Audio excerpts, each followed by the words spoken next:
there's always sort of a right-wing or libertarian critique of California that, it's such a ridiculous place. It should just collapse under its own ridiculousness, and it doesn't quite happen.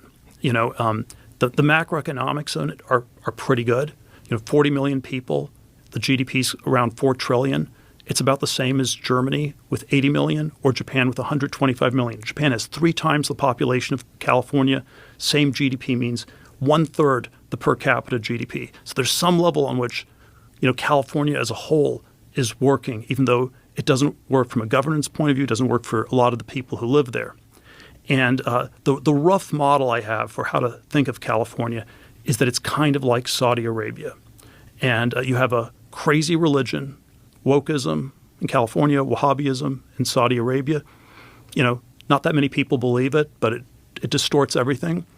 And then you have like oil fields in Saudi Arabia, and you have the big tech companies in California. And the oil pays for everything. And then you have a completely bloated, inefficient government sector.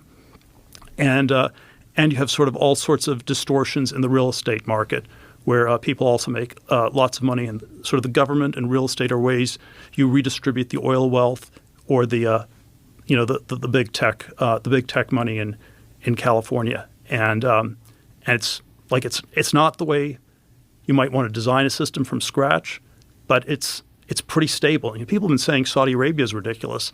It's going to collapse any year now. They've been saying that for 40 or 50 years. But if you have a giant oil field, you can pay for a lot of ridiculousness. I think that's the way you have to think of California.